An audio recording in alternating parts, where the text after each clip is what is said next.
उत्तर प्रदेश की 9 विधानसभा सीटों के लिए जो उपचुनाव हुए हैं उसके जितने महत्वपूर्ण रिजल्ट हैं उससे ज़्यादा एक नैरेटिव जो सेट किया गया है वो इम्पोर्टेंट है।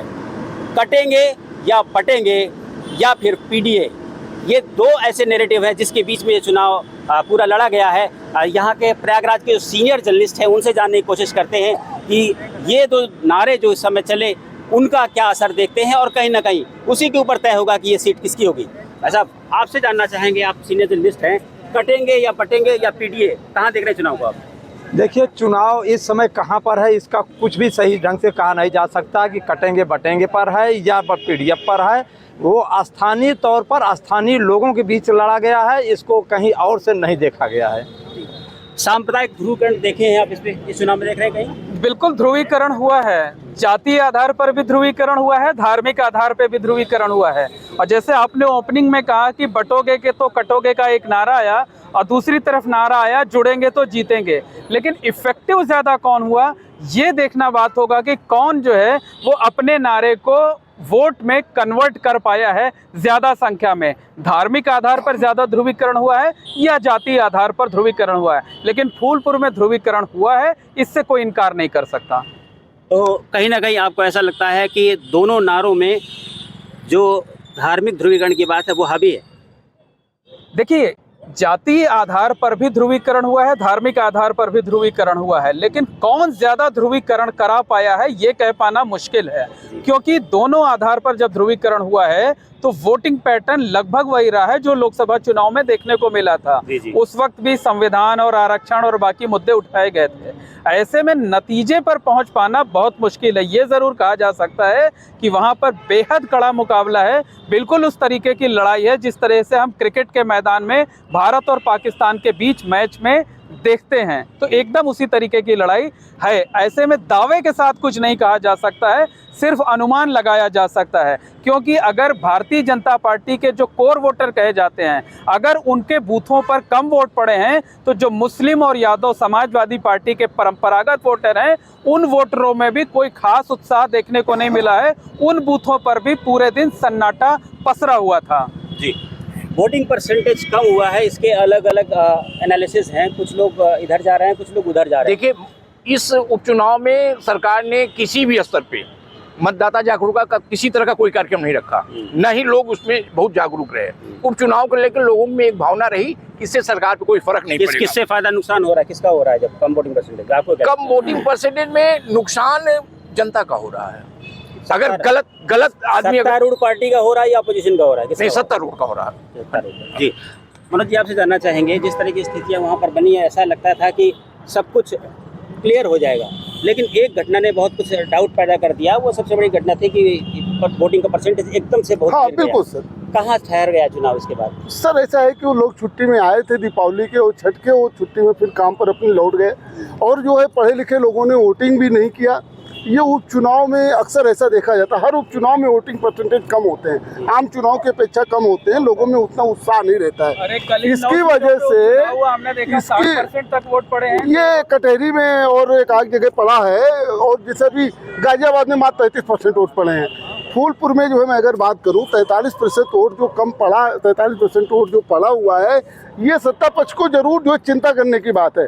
लेकिन सत्ता पक्ष का मैनेजमेंट ऐसा था, मैंने देखा है मैनेजमेंट ऐसा था जो पीडीए था, जो आजकल चुनाव तो मैनेजमेंट से ही लड़े जाते हैं। मैनेजमेंट, हाँ, ये मैनेजमेंट ऐसा था कि जिसने जो है फ्लोटिंग वोट का 75% अपनी तरफ करने की कोशिश की है और वो हुआ है। लेकिन एक बसपा का जो वोट माना जाता था, पासी समाज का वोट, उसमें 80% वोट जो है वो समाजवादी पार्टी को गया है और मात्र 20% वोट ही जो है वो भारतीय जनता पार्टी प्राप्त कर सकी है। समाजवादी पार्टी ने जिनको प्रभारी बनाया था, हाँ, सरोज जी को, सर कितनी उनकी भूमिका रही यहाँ पर? अपने बेटे तक कोई लॉन्च नहीं किया। बेटे की क्या जरूरत थी, वो तो वहाँ कौशाम्बी से सांसद है, युवा चेहरा सर। अब ये तो क्रिटिकल एनालिसिस करना दूसरी बात है, लेकिन रणजीत सरोज को जो है एरिया के लोग मानते हैं, उनको मानते हैं, इसमें दो राय नहीं। लेकिन भारतीय जनता पार्टी ने भी बाबूलाल भोरा, वाचस्पति और सबको, बसपा का नहीं कह सकते हैं क्योंकि पासी समाज जो है बसपा से बहुत पहले से ही अलग हो चुका है। पिछले चुनाव में भी उसने वोट नहीं दिया था, लेकिन उसमें वोट सपा को मिला है। कुल मिला के अगर देखा जाए तो वही है कि एक को 47%, एक को 48%, एक को 52%, 3% जो हार जीत में अंतर तय करेगा। मेरे अनुसार से जीतने वाला जो कैंडिडेट होगा, चाहे वो भाजपा के दीपक पटेल हो, चाहे मुस्तफा सिद्दीकी सपा के हों, 5 से 6 हज़ार के अंतर से चुनाव जीतेंगे। और कम अगर अंतर रहा तो जैसा अनुमान लगाया जाता है कि जो है 2022 विधानसभा में और लोकसभा में सत्ता पक्ष ने छीन लिया, तो इट में भी ऐसा हो सकता है। Yes, why not. एज कहाँ देख रहे हैं? एज नहीं कहा जा सकता सर, क्योंकि आज की तारीख में जो है कहना सही नहीं है। पत्रकारों की भाषा यही होती है। जी सर, नेताओं की होती है, लेकिन अब हम लोगों को भी यही करना पड़ रहा है। रणविजय जी, कंफ्यूजन बहुत था इस चुनाव में, बड़ा कंफ्यूजन था। शुरू में लगा कि इंडिया गठबंधन, फिर उसके बाद लगा कि नहीं पटेल यादव, फिर उसके बाद कुछ और लगा, उसके बाद भाजपा में भी लगा कि नहीं साहब किसको मिलने जा रहा है, इसके बाद मिलने जा रहा है, फिर अचानक एक गुब्बारा फूटा कांग्रेस का, उसके बाद हालात बदले। सारी परिस्थितियां का संकेत कर रही हैं। चुनाव में उठापटक तो होती ही है दिनेश भाई, ऐसा कौन सा चुनाव हुआ जिसमें उठापटक नहीं हुई? प्रत्याशियों के लेकर होती है, लेकिन जैसे जैसे मतदान की तिथि करीब आती है वोट अपनी तरह से सेट होने लगते हैं। पार्टियों के वोट धार्मिक आधार पर भी, जातीय आधार पर अपने अपने तरह से सेट होने लगते हैं। उपचुनाव को कुछ लोग लोकसभा के चुनाव के परिणामों की तरह से जोड़कर बता और देख रहे हैं, लेकिन जो परिणाम आएगा वह लोकसभा चुनाव जैसा नहीं होगा। यहाँ फूलपुर की खास तौर पर मैं कहूँ, क्योंकि मैंने इसको देखा 2-3 दिनों में देखा और समझा। यहाँ जो सपा का प्रत्याशी बनाया गया, उस प्रत्याशी सपा को जो शुरुआती दौर में चुनाव घोषित होने के पहले लीड मिलती दिख रही थी, लग रहा था कि उपचुनाव में सपा फूलपुर से जीत जाएगी, लेकिन प्रत्याशी की घोषणा होने के बाद वो स्थिति थोड़ी कमज़ोर हो गई। और जो जातीय आधार पर है वह केवल यादव अकेले बड़ी संख्या में मतदाता, ठीक है संख्या उनकी ज़्यादा है, लेकिन ओबीसी जातियों में गैर यादव जातियों की भी उस क्षेत्र में अच्छी खासी संख्या है, पटेलों की भी अच्छी खासी संख्या, दूसरी तमाम छोटी छोटी जातियां जब समूह में जुट जाती हैं तो यादवों पर भारी पड़ती हैं। भाजपा वहां से पूर्व में चुनाव जीत चुकी है, तो इसलिए ये नहीं कह सकते कि भाजपा हार ही गई है। मतदान प्रतिशत कम है, इसलिए थोड़ा वहाँ समस्या है। और कम मतदान के पीछे एक और बड़ी वजह हुई, जो अभी मैं 2 दिन से कल भी मैंने लोगों से बातचीत की, आज भी की। आपके शहर में कुंभ मेला चल रहा है, जो विधानसभा है वो मेले से सटी हुई है। उस इलाके के हजारों लोग मेला क्षेत्र में किसी न किसी रूप में रोजगार पाए हैं। कोई मजदूरी कर रहा, कोई ठेकेदारी कोई कर रहा, कोई कुछ कर रहा, क्योंकि मेला का काम तेज चल रहा है तो लोग वोट देने नहीं जा पाए, वो अपने काम में लगे हुए अपना कमा खा रहे हैं। तो इस वजह से भी मतदान प्रतिशत वहाँ थोड़ा सा कम हुआ, क्योंकि उस क्षेत्र के बड़ी संख्या में लोग मेला क्षेत्र में रोजगार कर रहे हैं। जी पवन जी, थोड़ा टाइम का कंस्ट्रेंट है, आपसे जानना चाहेंगे कि जो स्थितियाँ बनी, अलग अलग तरीके से अलग अलग इंटरप्रिटेशन हो रहा है, लेकिन सबसे बड़ी बात ये है कि ये फूलपुर चुनाव से ज़्यादा महत्वपूर्ण है उत्तर प्रदेश का ये जो नैरेटिव सेट करने की बात कही जा रही है कि कटेंगे बटेंगे या फिर पीडीए, इसके आधार पर क्या प्रोजेक्शन दिख रहा है आपको? कहीं कुछ ऐसा नहीं, दूर दूर तक नहीं दिखा। अगर इतना दिखता तो 75% से ज़्यादा पोल होता, वो वही 43-45%, 40% चल रहा है। शायद कटेहरी या 1-2 विधानसभाओं में है जो 57 के आसपास गया है। यहाँ कोई भी नारा नहीं। यहाँ पे सबसे बड़ी बात है कि अभी पिछले चुनाव में भी सपा भारी मुद्दों पर चुनाव नहीं लड़ा, सीधे सीधे कास्ट बेस पर लड़ा गया। मुस्लिम यादव भारी पड़ रहे हैं, अदर भाजपा के विदर्भ घाती और जनरल कास्ट के मतदाता नहीं निकले हैं। ये भाजपा के लिए नुकसानदेह होगा। और खास करके बसपा प्रत्याशी जो बदल दिया ठाकुर करके आ गए, इससे भी बीजेपी कोट कट रहे हैं। और जो लोग कह रहे हैं कि कांग्रेस का बागी प्रत्याशी सूरज यादव, वो तो हमें लगता है कि अपना भी वोट नहीं दिया होगा अपने आप को, इसलिए कि कोई मतलब नहीं, कांग्रेस का कोई वजूद भी नहीं वहाँ पे। और कांग्रेस तो मिलकर लड़ी थी। सपा भारी पड़ रही है। अभी इसके पूर्व के विधानसभा चुनाव में करीब 24-25 वोट से मुस्तफा सिद्दीकी हारे थे बीजेपी के प्रवीण पटेल से, लेकिन अभी पिछले विधानसभा लोकसभा चुनाव में 18,000 वोट से बीजेपी हारी वहाँ पे। इसलिए कहा नहीं जा सकता कि बीजेपी से हम सपा को भारी मान चल रहे हैं। आप क्या देख रहे हैं, जिस तरह की स्थितियां पैदा हुई, कांग्रेस ने जो डिस्टर्ब किया, उसकी वजह से कुछ नुकसान किसी को फायदा हो रहा है? नहीं, कांग्रेस के जो प्रत्याशी थे बागी प्रत्याशी, उससे कोई नुकसान नहीं किसी को। और रही बात धार्मिक ध्रुवीकरण भी नहीं हो पाया है, जातीय ध्रुवीकरण हुआ। जाति के आधार पर मतदान हुए हैं। पीडीए हावी है। पीढ़िया कुछ और लोग बात करते हैं। एक मिनट मनोज जी आपका साथ है। आपसे जानना चाहेंगे, आप कह रहे हैं ना जातीय ध्रुवीकरण हुआ है, धार्मिक ध्रुवीकरण नहीं हुआ है। छात्र आंदोलन जो यहाँ पर हुआ उसको कोई असर दिखा है? नहीं, उस फूलपुर क्षेत्र में छात्रों के आंदोलन का कोई विशेष असर नहीं पड़ा है। जी जी। वहाँ स्थानीय जो कुछ मामले थे सब स्थानीय थे।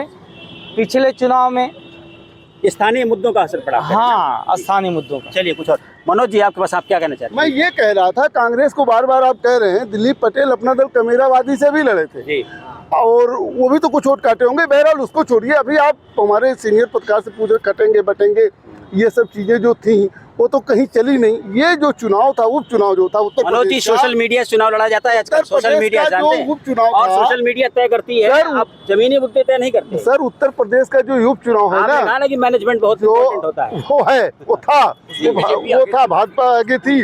मैं ये कह रहा था कि जो ये उत्तर प्रदेश का चुनाव था ना, उपचुनाव, ये 2027 का सेमीफाइनल है। और आपको मैं बता दूं, भाजपा में जितनी गुटबंदी है ना, कटेंगे बटेंगे आप बोल रहे हैं, मीडिया बोल रही है, लेकिन केशव प्रसाद मौर्य यही चीज कह रहे हैं। इंडिया गठबंधन में भी है, मैं इंडिया सहमत गठबंधन नहीं हूँ। जी मोहन भाई, आखिरी बात आपसे जानना चाहेंगे। जो स्थितियां बन रही है, क्लियरिटी बहुत ज्यादा नहीं है। सवाल ये है कि अनुप्रिया पटेल भी एक्टिव थी, उसके बाद भी पल्लवी पटेल भी आई, पूजा पाल भी आई और जयापाल भी आई। सारी ताकत झोंक दी भाजपा ने, और खासतौर पर तीन बार मुख्यमंत्री जी के वहाँ पर दौरे रहे, जनसभाएं हुई, और बहुत सारे 1 दर्जन के आसपास नेता रहे। मैनेजमेंट के स्तर पर क्या स्थिति देख रहे हैं आप? देखिए, अगर हम बात करें तो लोकसभा चुनाव में जो परिस्थितियां थी, भारतीय जनता पार्टी ने निश्चित तौर पर उसे चेंज किया। उनके 29 मंत्री आए थे इस उपचुनाव में प्रचार करने के लिए।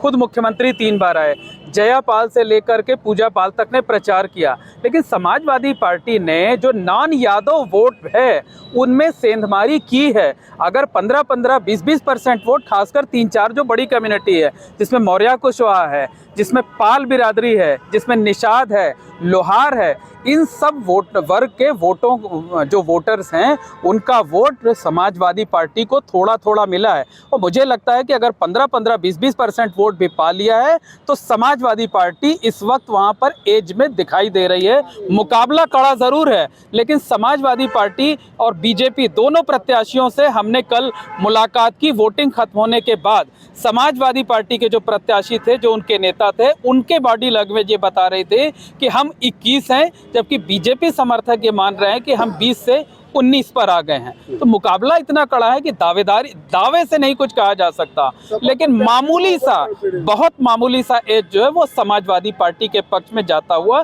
दिखाई दे रहा है। सर एक जी, लाइन तो प्रयागराज में जो सीनियर जर्नलिस्ट हैं, उनकी जो प्रतिक्रिया है वो मिली जुली प्रतिक्रिया है। कुछ लोगों का कहना है कि समाजवादी पार्टी को एज है, और कुछ का कहना है कि भारतीय जनता पार्टी को एज है। जाहिर सी बात है, ऐसी स्थिति में हमें इंतज़ार करना होगा चुनाव के नतीजों का, तभी स्पष्ट हो पाएगा कि कटेंगे तो बटेंगे या पीडीए, इसमें से कौन किस पर भारी रहा। Dinesh Singh, KVN UP, Prayagraj.